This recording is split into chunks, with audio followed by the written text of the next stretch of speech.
नमस्कार दोस्तों, स्वागत है आपका अपने चैनल के अंदर। दोस्तों, आज जो मैं आपके लिए कहानी लेके आया हूँ ना, थोड़ी सी दिल दहलाने वाली हो सकती है, तो प्लीज़ आपके रूम्स की लाइट्स ऑफ कर लेना और इस कहानी को ध्यान से सुनना।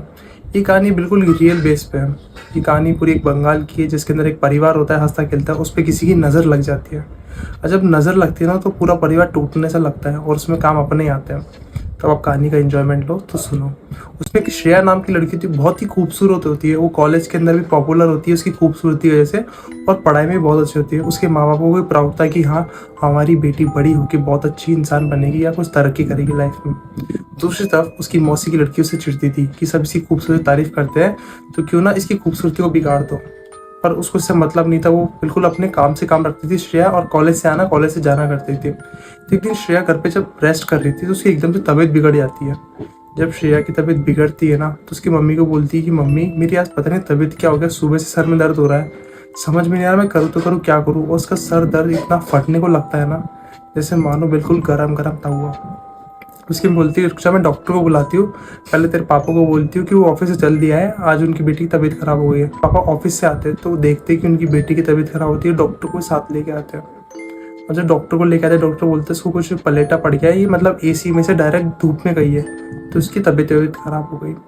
अब वो देखने के बाद में उसकी दवाई लेके जाते, बोलते इसको रात को दूध दूध के साथ में दवाई दे देना। अब 3-4 दिन हो जाते हैं, उसकी तबीयत क्या और बिगड़ती रहती है और बिगड़ती रहती है। उसकी मम्मी को समझ में आता है वो तो हो क्या हो रही है, और वो धीरे धीरे लाल पड़ रही है उनकी बेटी। उसके चेहरे पे भी थोड़ी सी ऐसे धब्बे धब्बे से आने लग गए हैं, बिल्कुल पतली सी हो गई है, बाल भी उसके टूटने लग गए हैं। कुछ ना कुछ तो हो रहा था। उसकी मम्मी को टेंशन हो रही थी कि मेरी बेटी के साथ क्या हो रहा है, करूँ तो करूँ क्या हुआ।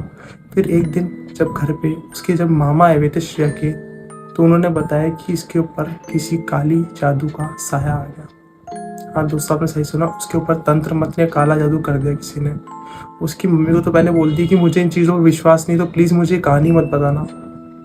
तो बोलती मैं कहानी नहीं बता रहा, मैं सच बता रहा हूँ कि इसके ऊपर किसी ने काला जादू करा हुआ है।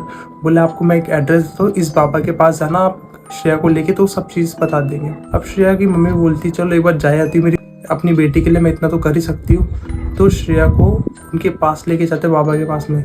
जब वो लोग मंदिर जाते हैं ना, तो श्रेया कदम नहीं रखती मंदिर के अंदर, और बाबा समझ जाते कि हाँ इसके ऊपर काला जादू करा हुआ है। कैसे ना कैसे करके उसको मंदिर के अंदर लेके आते हैं और गोले के अंदर बैठाते हैं कि हाँ तू कौन है मुझे बता। श्रेया के माँ बाप समझते हैं कि हाँ भाई, हमारी बेटी पे सच में किसी ना किसी ने काला जादू करा हुआ है। जब वो गोले के अंदर बैठाते ना, श्रेया बहुत नाचती कि मैं नहीं बैठूंगी इस गोले के अंदर, मैं वापस मेरे घर जाना चाहती हूँ, मैं नहीं बैठूंगी। और फिर जब वो गोले के अंदर बैठा देते हैं ना कैसे उसके हाथ पैर बांध के, उसके जो बाबा जी होते हैं ना श्रेया के, वो उनसे पूछते हैं कि बता तू कौन है, इसके अंदर क्यों आई हुई है तू।